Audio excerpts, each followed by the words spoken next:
85% of job success comes from soft skills, not just technical knowledge. That's why we're creating tomorrow's leaders today. Hello, iLeap Club members. Today, we're going to teach you one of the most important skills in competitive debate, how to flow. So what exactly is a debate flow? Think of it as your battle map. It's the system debaters use to track every argument, every rebuttal, and every response throughout the entire round. It organizes the chaos into columns, and it lets you see the full debate at a glance. Here's the golden rule. You cannot rebut arguments you didn't write down. If it's not on your flow, it didn't happen. And that's exactly how judges see it too. Let's start with setup. Standard paper in portrait mode is too narrow. Always turn your page sideways into landscape orientation. You need the width. Now draw your grid. Create a distinct column for every single speech in the debate. That means 8 columns. First prop, first op, second prop, second op, third op, reply op, and reply prop. This grid is the timeline of your debate, flowing from left to right. Now let's talk about what goes inside the grid. When the first proposition speaker stands up, you're writing down their definition, their case line, and each of their arguments labeled arg1, arg2, arg3. When the first opposition responds, you note their case line, their rebuttals, and their own arguments. And here's the key. Draw arrows connecting each rebuttal back to the specific argument it attacks. This visual link is what makes flowing so powerful. Speed is everything. Rule number 1.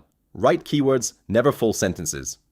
If someone says, social media causes bad mental health issues, you don't write all of that. You write SM, arrow, depression, anxiety, and in brackets, study WHO 2023. Use common abbreviations, SM for social media, MH for mental health, Gov for government, B/C for because, W/for with. Develop your own shorthand. The faster you write, the more you capture. You'll also want a visual language. Use arrows to connect rebuttals to the arguments they attack. Use a star to mark priority arguments you absolutely must answer. Use a circle to mark a dropped argument. That's an argument the other side completely ignored.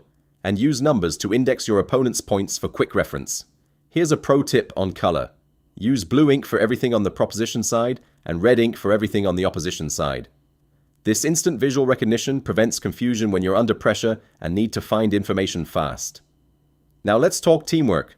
In a 3-speaker team, each person has a specific flowing role. Speaker 1 is the foundation. Their job is to focus intensely on the start of the round, write down the definition word for word, capture the exact wording of the first arguments, and make sure the team doesn't get off track early. Speaker 2 is the tracker. They manage the conflict zone, tracking all rebuttals flowing back and forth and identifying dropped arguments. If the other side misses one of your points, Speaker 2 circles it. Speaker 3 is the strategist. They look at the big picture, tracking the overall flow of the debate, preparing summary points for the reply speech, and grouping the clashes to explain why your team won.